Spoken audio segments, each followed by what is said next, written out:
Kia ora, bros and girls, welcome back to the channel. This is chapter 3, map 2, the final map of the Immortalis. This month is Cavalier event quest in Marvel Contest of Champions.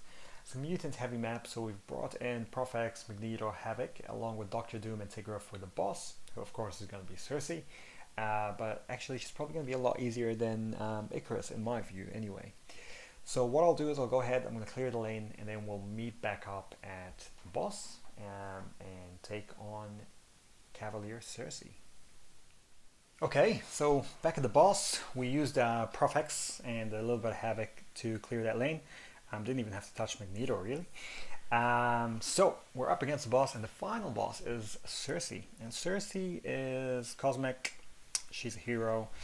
Her nodes are long distance eternity. While we're far away, the defender's fury, unblockable, true damage, and power gain buffs are paused.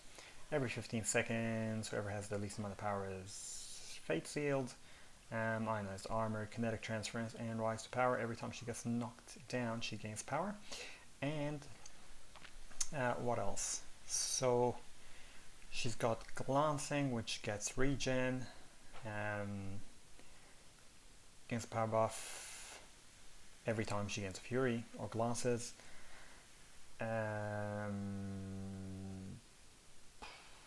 She can't drop below 0 regen. She's got a glancing buff, transmutation, which reduces the duration of bleed, shocks, incinerates, and heal blocks.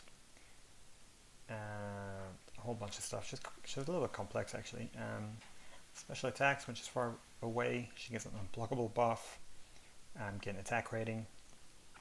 A special one when she's close to us, she gets a true damage buff. It ignores armor resistance for 12 seconds, and if she's far away, she stuns us for 2 seconds.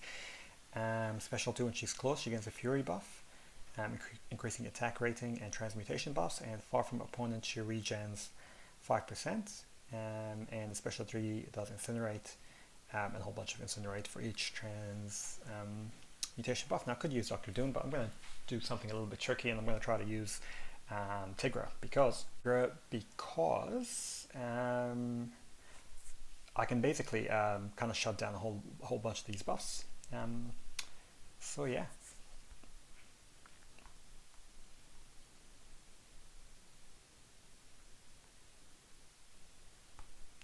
So we're gonna neutralize her.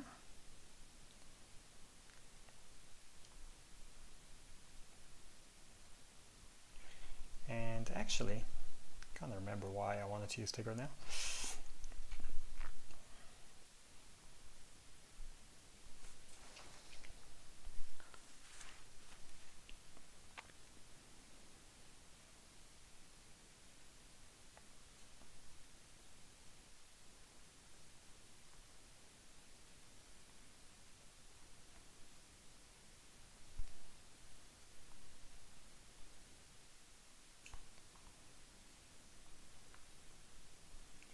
So we're going to continue that rupture.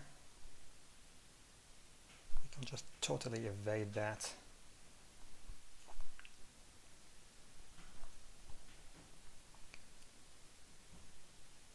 We're going to continue rupturing her.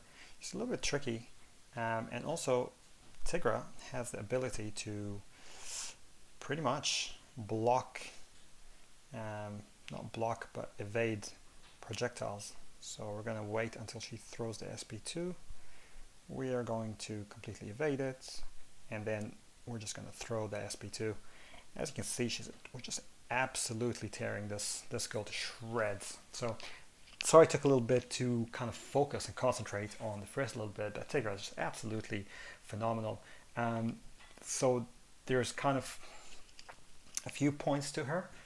You can evade the SP1 and the SP2, and that's kind of why we brought Tigra in the first place, is because as soon as she throws the SP1 or the SP2, you can just hold down charge, and all the projectiles will evade 100% of the time.